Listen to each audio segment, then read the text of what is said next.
भाजपा ने राष्ट्रीय राजमार्ग के लिए भूमि अधिग्रहण में करोड़ों रुपए के घोटाले का आरोप लगाया है। पार्टी के वरिष्ठ नेता और पूर्व कृषि मंत्री चंद्रशेखर साहू ने आरोप लगाया कि अकेले अभनपुर तहसील में 300 करोड़ रुपए का घोटाला हुआ है। उन्होंने दावा किया कि इन आरोपों के संबंध में पार्टी के पास सूचना का अधिकार के तहत प्राप्त दस्तावेज भी मौजूद हैं। उन्होंने इस पूरे मामले की सेंट्रल विजिलेंस से जांच कराने की मांग की है और उन्होंने कहा कि पार्टी इस मामले में दस्तावेज के साथ राजभवन में शिकायत की जाएगी।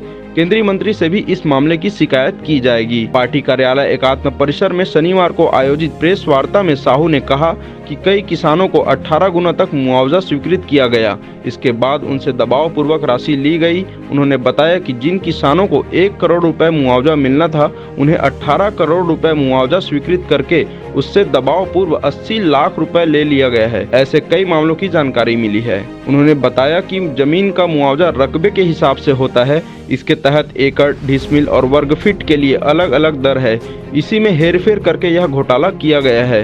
उन्होंने कहा कि सरकार में बैठे लोगों को इस बात की पूरी जानकारी है, इसके बावजूद लोग चुप्पी साधे बैठे हैं। उन्होंने कहा कि कई जमीन का बंटाकन और नामांतरण बैक डेट पर किया जा रहा है।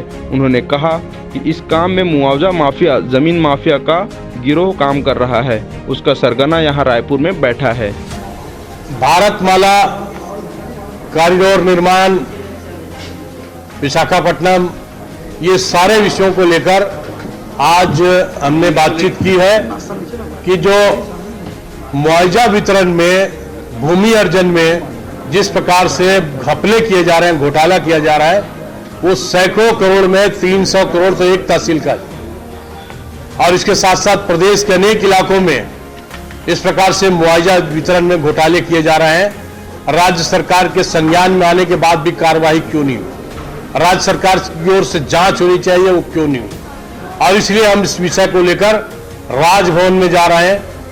केंद्रीय मंत्री को इस बात का ज्ञापन देने जा रहे हैं ताकि वो सेंट्रल विजिलेंस से पहले जांच करवाए।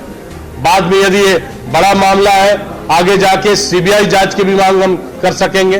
तो ये जो तथ्य है वो अपने आप में सिद्ध है कि केंद्र सरकार के पैसे का बंदरबाट किया जा रहा है।